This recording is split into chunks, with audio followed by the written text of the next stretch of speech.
فساد کی جو سچویشن ہے یہاں کی، جو آپ نے ٹیریبل سچویشن ہمارے ساتھ شیئر کی ہے، اور آپ نے کہا کہ تمام کلیکٹیولی جو بھی ریلیف کا کام ہو رہا ہے اس کا 10% زیادہ سے زیادہ اتنا ہو رہا ہے، 90% ریلیف۔ لیکن سوال یہ پیدا ہوتا ہے کہ یہ جو ساری سچویشن ہے، اس میں میں تمام مہمانوں کے سامنے یہ سوال رکھوں گا، کسی ایک سے نہیں پوچھا، کہ آپ جو یہ سچویشن بنی ہے اس میں آپ حکومت کو کتنا ذمہ دار سمجھتے ہیں؟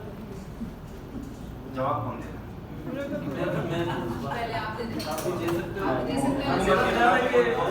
ہمارے نظر سے دیکھیے 2005 میں ارتھ کوئک آیا، ٹھیک ہے، این ڈی اے میں، اور یہ سارا انہوں نے کام شروع کیا۔ پھر 2010 کا یہ فلڈ آیا، تو یہ ہم یہ سمجھتے ہیں کہ ریاست اس کی بنیادی طور پہ ذمہ دار ہے۔ میں حکومت کی بات نہیں کرتا، یہ ریاست کا اسٹرکچر ہے جو اینٹی پیپل ہے، کبھی بھی ورک عام لوگوں کے لیے وہ کبھی کھڑا نہیں ہوا۔ آپ یہ دیکھیے کہ اب بھی جو ہے جب سیلاب آتا ہے طاقتور لوگ سب سے آگے ہوتے ہیں۔ تو ہم یہ سمجھتے ہیں کہ اسٹیٹ کو سیکیورٹی کی بجائے سوشل ویلفیئر اور پیپلز اورینٹڈ ہونا چاہیے۔